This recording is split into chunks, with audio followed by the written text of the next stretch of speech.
next, we have Wongama Mili. Now, Wongama is the Group E-commerce and Digital Marketing Lead at the Prestige Cosmetic Group, and he's passionate about integrating marketing campaigns and building seamless customer experience. And also, he's well known for unlocking the commercial value for brands through e-commerce and data-driven marketing media partnership. So it's only fitting that Wongama could come and speak to us today about how to connect with the Gen Zs and the millennials shoppers using technology. Wongama.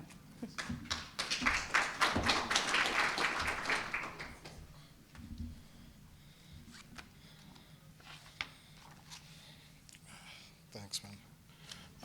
Thanks for the previous speakers for laying the primer for my presentation today. I'm Wongama Mili. I am the digital and e-commerce lead at Prestige Cosmetics Group. So it's a distribution business which got licensing to manage the brands like your Dolce & Gabbana, your Bulgari, your Narciso Rodriguez, and so many more around Africa. Most of these brands you probably would have come across at your Woolies or your Foschini or your Edgars. And for me, I've been, as a marketer, quite interested in staying relevant and also having a deep understanding into the audience dynamics that we are constantly trying to get their attention. I've been in digital for the past over 12 years. And I started with that, the first wave of earned media sort of specialist, organically growing the brands without any sort of media, spend. And it was very led by sort of PR, sort of like influence. Now with the emergence of, the social commerce aspect of the, and also the growing sort of, platforms, I'm constantly, asking myself, how can I stay relevant? How can I get to understand the audience dynamics in South Africa? And for me, the Gen Zs have been, quite a very interesting sort of, segment or population group. And I've taken a journey in trying to understand them. I've done my own research, and that's, the work that I'm trying to actually show you today. Based on the insight that I've got, I'm also constantly evolving. I don't have the full answers of what the audience around and the dynamics around the Gen Zs, but I'm constantly trying to understand them.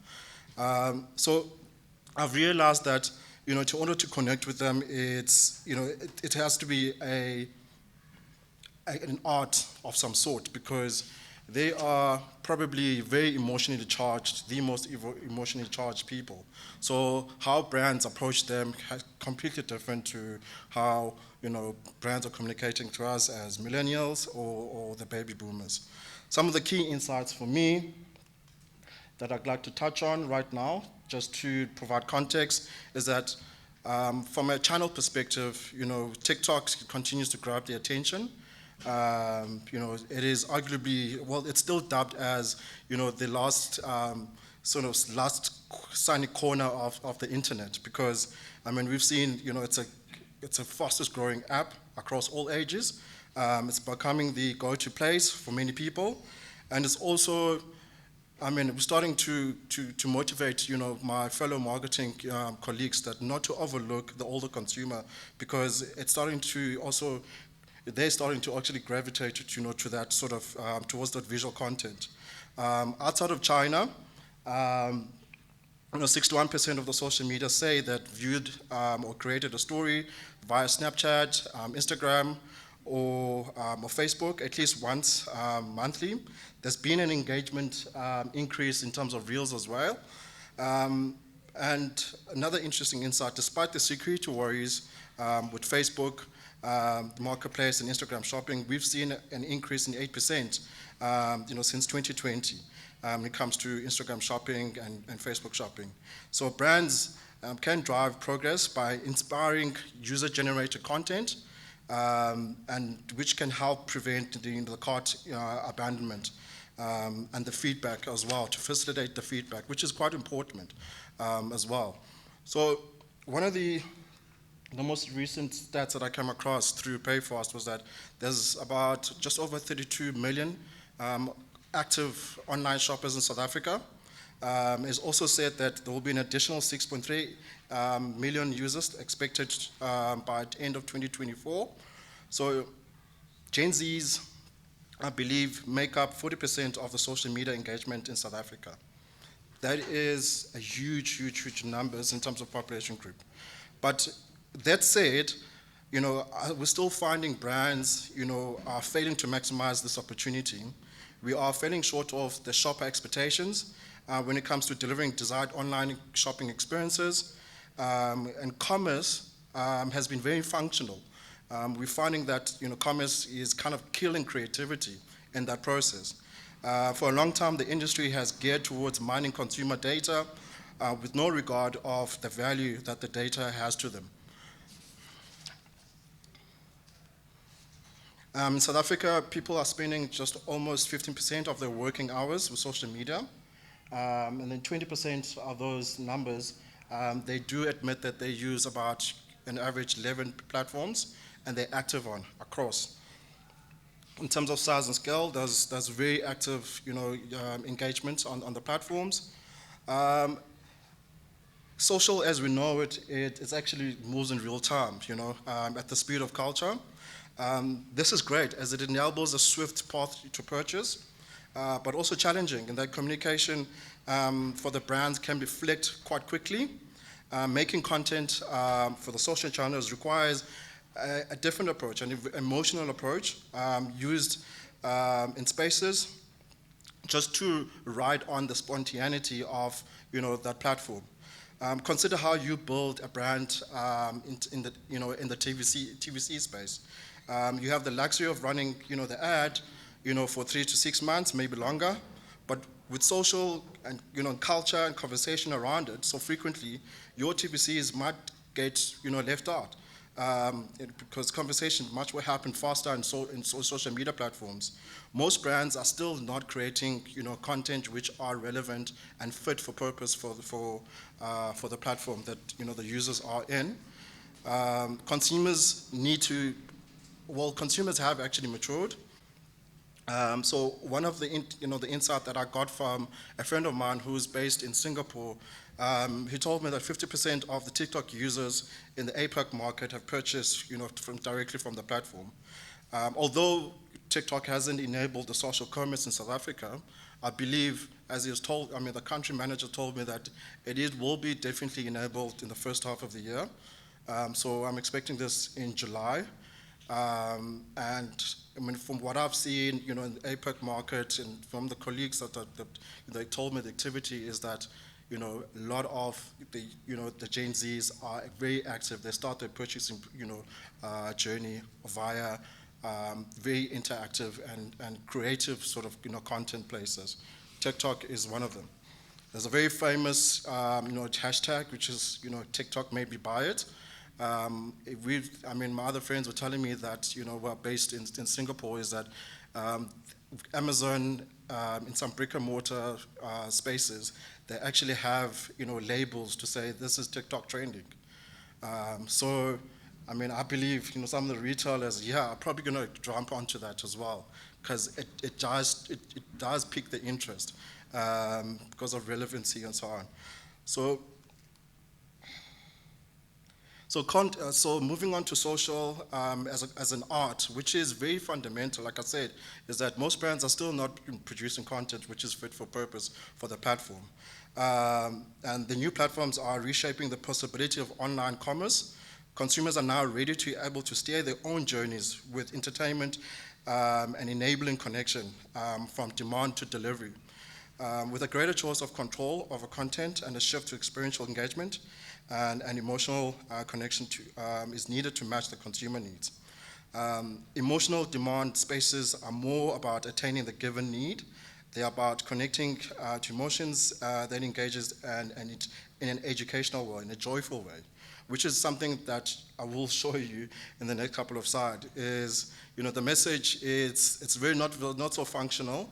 And consumers are looking for inspiration and adventure to indulge in exciting consumer choices.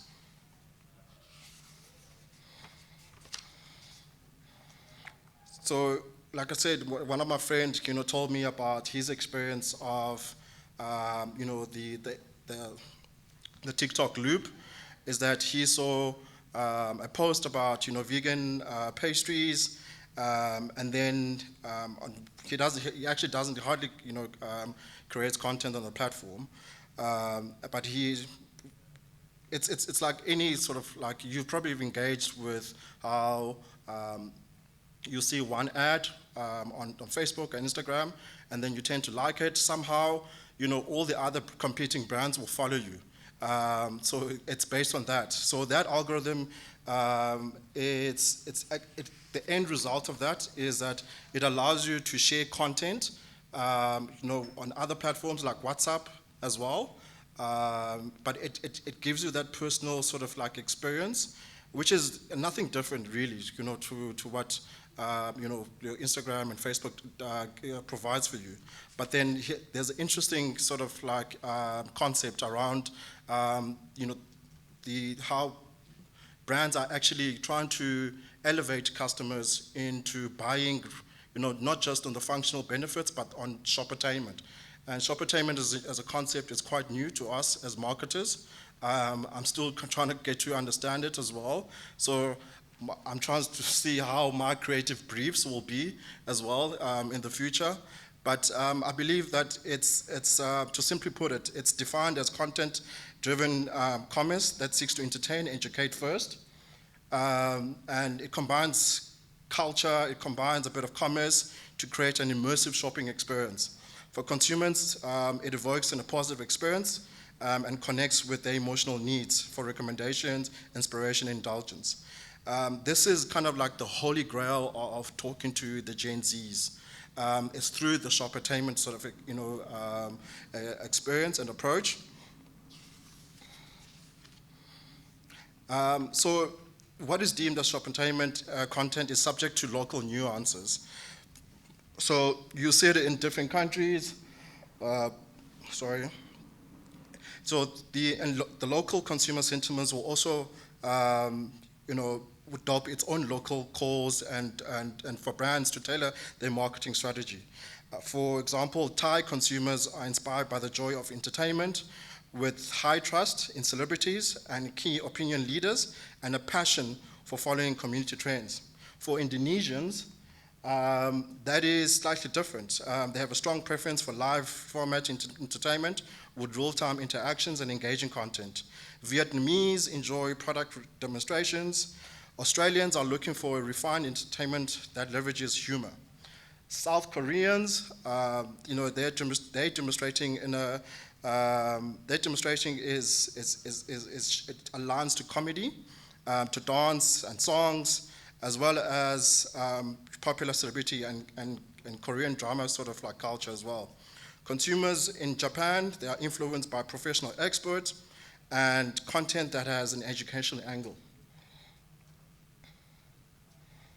So, I mean, I'm assuming obviously, brands will, when they are, fully, into leveraging the platform and its fullness in South Africa, we will probably see local nuances, that are shared, like, or driven by, the Gen Zs, which are the most active, generations in the platform.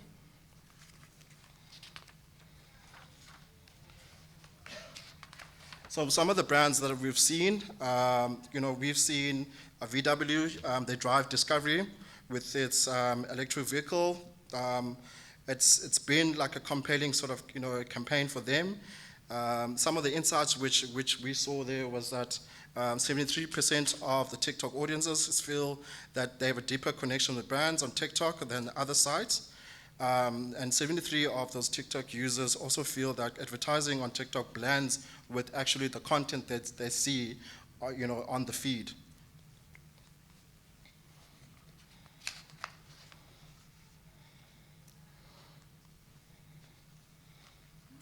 So how do we take something home from today's sort of presentation? How do you enable brands and sellers to unleash TikTok's commerce potential by making? So for me, it's about making the most engaging and entertainment content and the journey of which is simplified and easier to shop.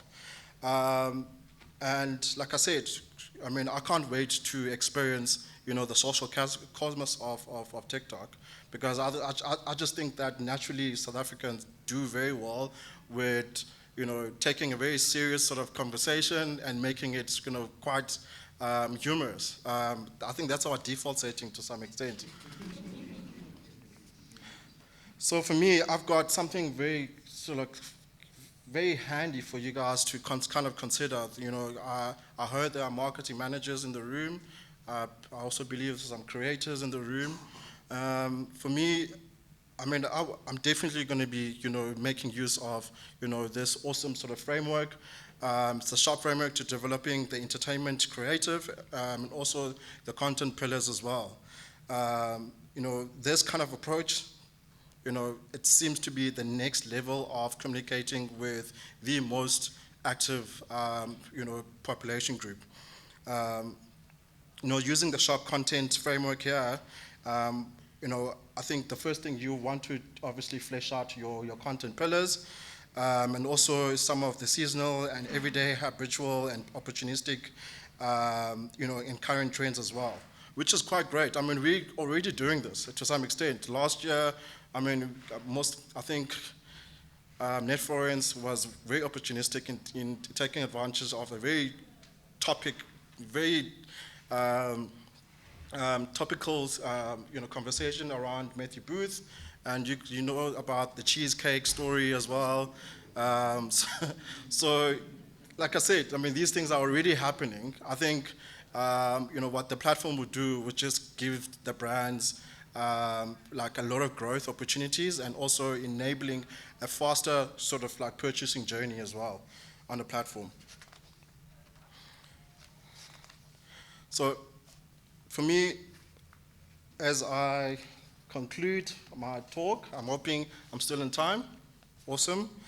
Just to wrap up, I'll leave you guys with 4 takeaways and the C's to act upon. Consumers have a functional and emotional needs. As brands, we need to appeal to our customers across their needs. Shoppertainment as the first opportunity at heart is the power of entertainment. Connect to customers with relevant campaigns that adopt shoppertainment. To do so, always remember to craft the content by approach, and leading with entertainment. This will help you better foster emotional connections that empower purchasing decisions.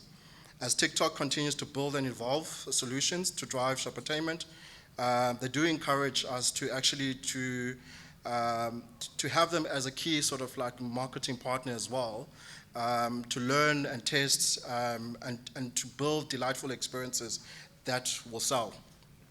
So I've chosen TikTok. I mean, I think to enable a shopping experience via social has been sort of like around for you for a couple of years. I mean, we've seen it through Instagram shops, the Facebook shop, and the Facebook marketplace. But then what this, social commerce for TikTok, provide, it's an opportunity to tap into the younger consumers in South Africa. This is how they want to be talked to. This is how they approach engaging with brands. And in fact, thinking about it, they dictate how brands talk to them. All right. I mean, I see it in my space as in the cosmetic space. There's a huge growth in terms of cruelty-free products. That's because, the Gen Zs are asking, is this actually gone through, a considered, process of product development? Was animal use, or was any cruelty used?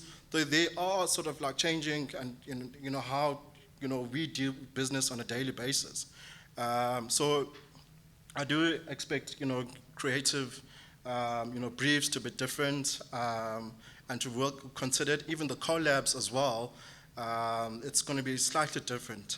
I had a taste of working with with influencers when I was working for Edgar's, which do do actually, make me want to reconsider certain ideas around, beauty.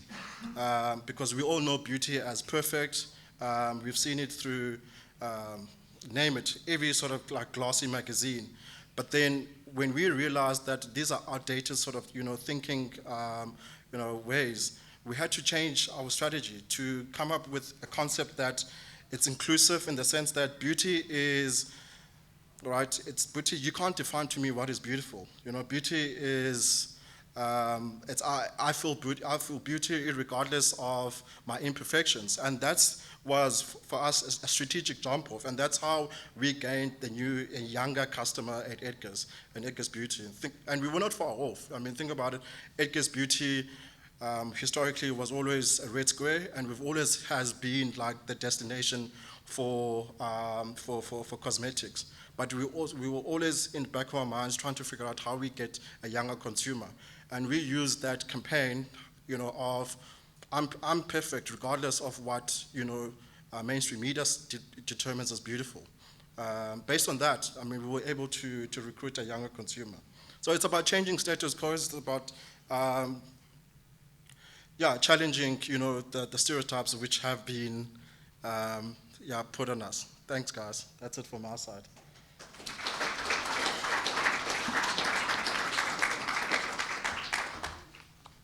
Any questions? Yeah. Got a question over there.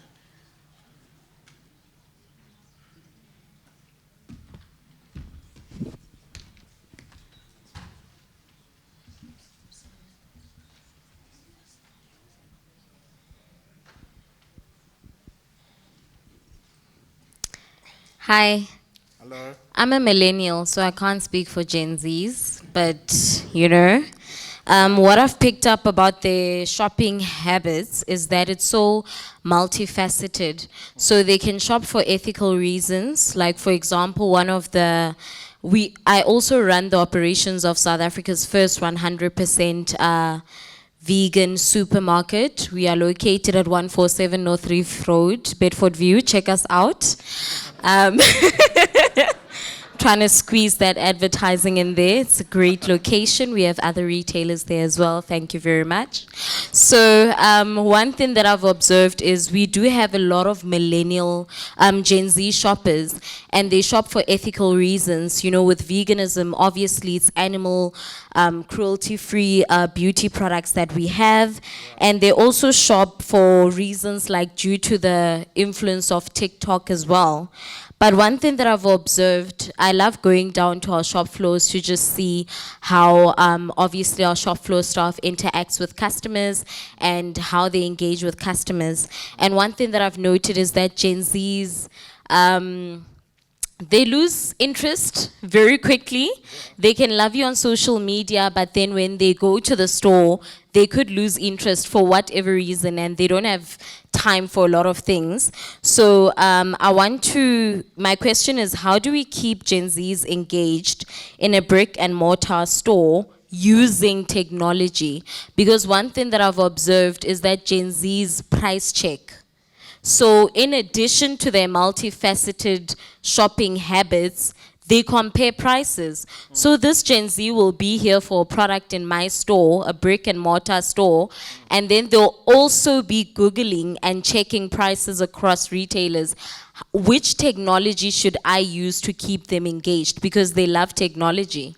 Yeah, that's a very interesting question. So I've been recently part of a project of enabling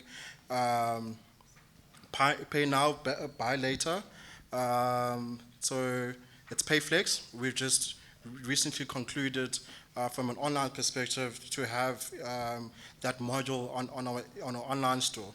I think in a brick and mortar structure, because PayFlex does provide that point of sale ability, I think you would have to highlight that we do offer pay now, get your product now and pay later, because there are that kind of audiences which they want things now, so you need to have so many options of getting the product to their hands as quickly as possible. I think also I mean, it doesn't harm a brand to be, researching about ways to keep them sort of like returning to, returning to the store. So that's when your segmentation comes in handy. I mean, we have been talking about data, and how we best use the data to actually benefit the customer. I think segmentation is quite key. And we can communicate to them, based on the segmentation sort of triggers that we have as well, so that they can keep on coming back. I hope that answers your question. Cool. Okay. Thanks, guys. Sorry, Wangama. Sorry, I have a question for Wangama. Before you go, just a question. In terms of TikTok and the social media, between YouTube and TikTok, I have a Gen Z who Natasha has actually met, so I understand the 20-second rule and keeping them entertained. But in terms of the long-term plans versus TikTok and YouTube, how do you think those markets will operate in terms of their advertising, etc., and gaining of the markets from a retail perspective? Do you think that TikTok will take over some of the YouTube market currently at play? Do you see both of them growing equally, or how do you see the future for both of them? So yeah, I mean, I don't know the plans for TikTok, but I mean, what I can see already on YouTube is that they have made available, the short form sort of videos, either 5 seconds, either 10 seconds or 15 seconds, because I understand, the attention span of the customers. But they've also just recently provided a new sort of like a new tool, which is called YouTube Action Videos, which allows you to take an action while you're actually going through that video with either short form or long form. So YouTube Action, it's a very, really cool sort of ad unit. You should be capitalizing it. I think naturally what they will actually cascade into other platforms as well. You've seen it, so YouTube, I mean, Snapchat started with the stories, and then Instagram built the stories as well to make them relevant. TikTok came through with the reels, and then Facebook also kind of released it. I think it will be that sort of like symbiotic sort of relationship whereby the one platform sees an increasing spike in terms of engagement, and then they'll want to replicate that to make it make themselves relevant. Okay, thank you. Yeah. Thank you. My apology, we really cannot be taking any more questions. However, I believe Wangama will be here until the end, so we're going to have tea as well before we go. Please do send your question to him. I know social media and everything is very interesting.